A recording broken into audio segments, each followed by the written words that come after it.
제가 그 여자를 처음 본 날 현관문 앞에 서 있는 걸 보고 가슴이 철렁했냐고요? 아니요. 저는 그냥, 아, 오늘이구나 했어요. 남편이 살아있을 때부터 알고 있었거든요. 언젠가 이런 날이 올 거라는 거. 제가 몰랐던 건 딱 하나예요. 그 여자가 이렇게 빨리, 이렇게 당당하게 우리 집 문을 두드릴 거라는 거. 남편이 죽은 지 사흘째 되던 날이었어요. 남편 이태수 씨는 2023년 11월 심근경색으로 세상을 떠났습니다. 새벽 2시였어요. 병원에서 연락이 왔고 저는 혼자 택시를 탔어요. 아들한테 전화하면서도 이상하게 눈물이 안 나왔어요. 사람들은 그게 충격 때문이라고 했어요. 며칠 지나면 실컷 울 거라고. 근데 며칠이 지나도 열흘이 지나도 눈물이 안 나왔어요. 저도 처음엔 내가 이상한 건가 싶었는데 어느 날 밤 혼자 소파에 앉아서 생각해 봤어요. 나는 지금 뭘 잃은 거지? 40년을 같이 살았지만 솔직히 말하면 우리가 진짜 부부였던 시간은 얼마나 됐을까? 장례가 끝나고 나서 정리할 게 많았어요. 통장, 서류, 금고 안에 있던 계약서들. 남편은 사업을 오래 했어요. 건물 2채, 토지 몇 필지, 소형 아파트 2개. 전부 제 명이었어요. 이게 이상하게 들리죠? 보통 남편이 사업가면 자기 명의로 하잖아요. 우리 남편은 달랐어요. 사업 초반에 한번 크게 사기를 당하고 나서 재산은 절대 내 이름으로 두지 않겠다고 했거든요. 그래서 전부 제 이름으로 넘겨뒀어요. 저는 그냥 도장만 찍었고, 그때는 그게 그냥 서류 작업인 줄만 알았어요. 나중에 알고 보니까 그게 저를 지킨 거였더라고요. 발인 다음 날 오후였어요. 모르는 번호로 전화가 왔어요. 저는 요즘 모르는 번호는 잘 안 받거든요. 그냥 끊으려다가 왠지 받아야 할 것 같은 느낌이 들었어요. 여보세요. 수화기 너머에서 잠깐 침묵이 있었어요. 그러더니 목소리가 들렸어요. 차분하고 낮고 또렷한 목소리였어요. 이순자 씨 되시죠? 저는 그냥 네 했어요. 저는 이태수 씨 딸입니다. 이태수 씨 딸. 우리 아들 이름은 이준혁이에요. 딸은 없거든요. 저는 수화기를 쥔 손에 힘이 들어가는 걸 느끼면서 아주 천천히 말했어요. 무슨 말씀이신지 모르겠네요. 그 여자는 당황하지 않았어요. 오히려 더 침착하게 말했어요. 아버지가 남긴 유산 얘기를 해야 할 것 같아서요. 직접 뵙고 싶습니다. 저는 그 자리에서 바로 끊었어요. 그리고 소파에 앉아서 1시간 동안 아무것도 안 했어요. 밤에 아들 준혁이한테 전화했어요. 그냥 목소리나 들으려고. 근데 아들이 먼저 물어보는 거예요. 엄마, 오늘 이상한 전화 안 왔어요? 저는 심장이 내려앉는 기분이었어요. 너도 알아? 아들이 잠깐 머뭇거리더니 말했어요. 아빠 장례식장에 왔었어요. 그 여자. 저한테 명함 주고 갔어요. 장례식장에 왔었어요. 남편 시신 앞에 그 여자가 왔었다고요. 그날 밤 저는 처음으로 눈물이 났어요. 남편 죽어서가 아니라 분해서. 일주일 후 그 여자가 우리 집에 왔어요. 아들이 데리고 왔어요. 저는 그걸 막지 않았어요. 어차피 피할 수 없다면 빨리 보는 게 낫다고 생각했거든요. 박미령. 44살이었어요. 인상은 나쁘지 않았어요. 단정하게 차려입고 말투도 공손했어요. 근데 눈빛이 처음부터 끝까지 저를 계산하고 있었어요.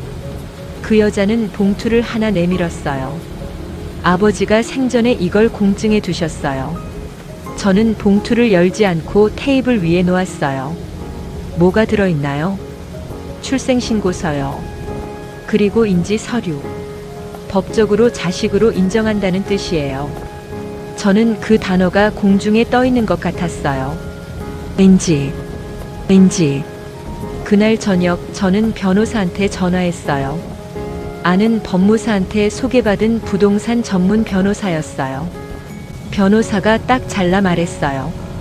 인지가 공증까지 돼 있으면 법적으로 유효합니다. 혼외 자녀도 법정 상속인이에요. 아드님과 동일한 지분을 갖게 됩니다. 저는 전화를 끊고 한참 앉아 있었어요. 그때 생각이 났어요. 20년 전이었어요. 남편이 서류 한 뭉치를 들고 퇴근해서 말했어요. 당신 도장 좀 찍어줘. 명에 이전하는 거야. 저는 그냥 찍었어요. 뭔지도 모르고. 근데 그날 밤 잠이 안 와서 그 서류를 다시 꺼내 봤어요. 등기부등본 같은 건데 제 이름이 있었어요. 이게 뭐야? 왜 내 이름이야? 남편이 멋쩍게 웃으면서 말했어요. 사업이 잘못될 수도 있잖아. 그럼 당신이 지켜야지. 그때 저는 그냥 위기 대비인 줄 알았어요. 지금 생각하면 그 사람 알고 있었던 거겠죠. 자기가 한 짓을. 그래서 최소한 짓만큼은 당신 앞으로 해뒀어. 그게 사과였는지 면죄부였는지는 모르겠지만 며칠 후 아들이 밥을 먹으면서 조심스럽게 말했어요. 엄마, 그냥 조금 주는 게 어떨까요? 법적으로 싸워봤자 시간도 걸리고. 저는 숟가락을 내려놓았어요. 준혁아, 이 집 누구 명의인지 알아? 아들이 멈칫했어요. 엄마 명의잖아요. 그래, 내 명의야. 땅도 아파트도 전부 내 명의야. 아빠 명의로 된 재산이 뭐가 있는지 알아? 아들은 대답을 못했어요. 저는 그날 최민준 변호사를 정식으로 선임했어요. 두 번째 만남은 변호사 사무실에서 했어요. 저쪽에서 법무사를 데려왔고 저는 최민준 변호사랑 갔어요. 박미령 씨가 앉아서 먼저 말했어요. 저는 싸우러 온 게 아니에요. 아버지가 남기신 것 중에 제목만 받고 싶을 뿐이에요. 저쪽 법무사가 서류를 꺼냈어요. 망인명의 재산 내역입니다. 부동산 2건, 예금 계좌 3개, 보험 수익자 일부. 그리고는 저를 봤어요. 이순자 씨 측에서 협의 의사가 있으신가요? 저는 대답하지 않았어요. 최민준 변호사가 서류 봉투를 꺼냈어요. 아주 조용하게. 그리고 테이블 위에 올려놓았어요. 봉투 안에 든 건 등기부등본 4장이었어요. 법무사가 집어들어서 읽기 시작했어요. 읽다가 멈췄어요. 박미령 씨가 물었어요. 왜요? 법무사가 다시 읽었어요. 그리고 또 멈췄어요. 이게 전부 이순자 씨 명의인데요. 박미령 씨 얼굴이 굳었어요. 그럴 리가요. 아버지가 망인 명의로 된 부동산이 없습니다. 차량도 없고 사업체도 개인 사업자 정리 완료 상태고 예금 계좌 3건은 잔액이 전부 합쳐서 230만 원입니다. 저는 아무 말도 안 했어요. 박미령 씨가 저를 봤어요. 눈빛이 흔들렸어요. 처음으로. 저는 그냥 앉아 있었어요. 물 한 모금 마시면서. 박미령 씨가 다른 카드를 꺼냈어요. 이순자 씨, 법적으로 싸우면 저도 방법이 없는 건 알아요. 근데 이런 사실이 알려지면 이순자 씨도 힘드시잖아요. 아버지가 혼외자를 뒀다는 게 알려지면.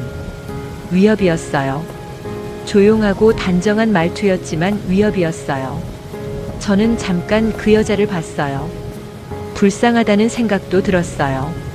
솔직히 이 여자도 피해자일 수 있으니까. 자기가 선택한 인생이 아니었을 수 있으니까. 근데 그게 제가 양보해야 할 이유는 아니었어요. 저는 천천히 말했어요. 박미령 씨. 네. 제가 이걸 숨기고 싶었으면 처음 전화 왔을 때 변호사 붙이고 연락 차단했을 거예요. 저는 숨길 생각 없어요. 우리 동네 사람들, 친척들 다 알아도 돼요. 부끄러운 사람이 누구인지는 다들 알겠지. 근데 제 재산에 손 뗄 이유는 없어요. 그건 법적으로도 도의적으로도. 그게 제 마지막 말이었어요. 박미령 씨는 그날 이후로 연락이 없었어요. 그로부터 몇 달이 지났어요. 저는 여전히 이 집에 살아요. 남편이랑 40년 살던 그 집이요. 사람들은 물어봐요. 팔고 이사 가면 안 되냐고. 거기 살면 생각 안 나냐고. 나요? 전 괜찮아요. 어떤 날은 새벽에 혼자 거실에 앉아서 불 다 끄고 있어요. 그냥 그렇게 앉아 있으면 이상하게 편해요. 이 집이 내 거라는 게 느껴져서. 그 사람이 밖에서 뭘 했든 이 집만큼은 내가 지켰어. 그 사실이 생각보다 많은 걸 버티게 해줘요. 긴 이야기 들어주셔서 감사해요. 세상에 이런 일을 혼자 품고 사시는 분들 많으실 거예요. 오늘 이 이야기가 그런 분들한테 조금이라도 위로가 됐으면 좋겠어요.